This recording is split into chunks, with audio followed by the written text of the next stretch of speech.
Yawn. What's up mga kabalen? Part 9 na tayo. Parang kailan lang nung unang upload ko sa pinagawa naming dream house, though it's renovation lang pero malaki na ang improvement kumpara dati. Matagal-tagal din ulit bago nakapag-upload ng sunod-sunod dahil nahinto ito ng 3 buwan dahil nag-ipon muna kami ulit. So fast forward ulit, sorry mga kabalen, di gaanong nakakakuha ng mga videos dahil sa sobrang busy that time. Pero yun, tapos na yung pagtitiles sa second floor at nag-start na silang mag-tiles sa first floor. Inuna ang sala papuntang kusina.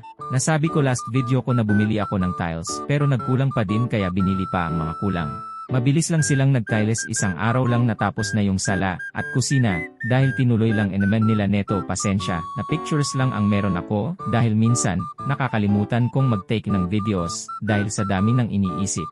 And ngayon ko lang na-realize na hindi pala biro-biro ang magpagawa ng bahay. Sa pagbubudget palang stress ka na at mahirap din maghanap ng trabahador na maayos at mapapagkatiwalaan mo. Kung matatandaan nyo sa first part ng aming dream house, ako lahat bumili ng mga materyales sa bahay. Dahil ayaw kong ipaubaya sa iba ang pagbili, lahat ng gamit kasama tong kitchen sink nabili ko ito sa Lazada. Halos ang mga gamit namin dito sa bahay sa online shop ko lang binili dahil sa mga sale at malaki ang nadidiscount ko kumpara sa mall. Dumating din ang in-order ko na pintuan para sa may terrace na sa may harap pero mali ang pagkakalagay, ipapalipat ko pa ito, ipapalagay ko pa ang doorknob.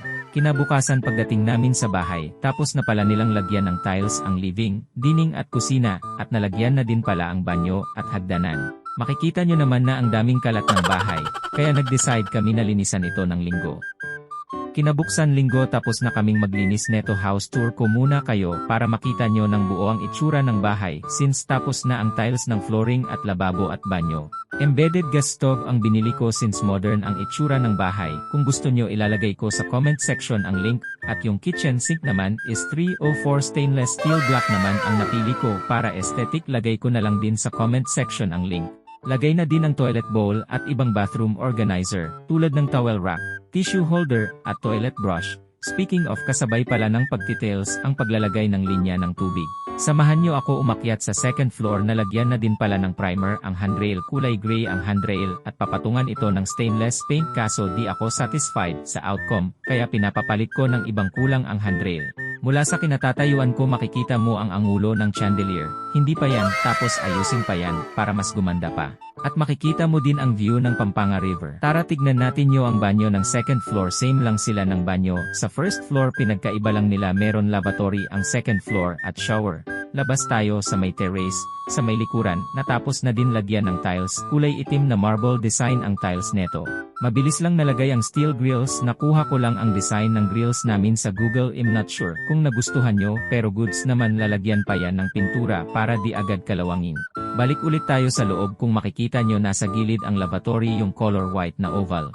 Room tour naman tayo ng mga kwarto ng aming dream house. Una muna natin puntahan ang aking cute na kwarto. Goods na ang tiles at skim coat, ganun din ang ilaw. Kulang na skim coat ng kisami at na-late ang doorknob ng aking kwarto dahil nasira ang doorknob na in-order ko kaya umorder pa ako ulit ako ng bago sa Lazada.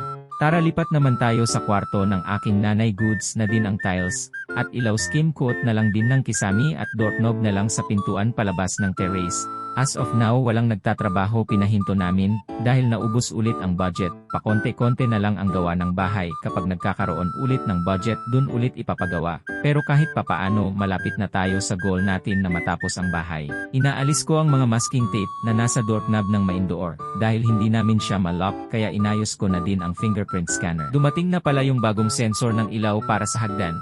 Tara subukan natin kung madidetect tayo at andar ng maayos yaw.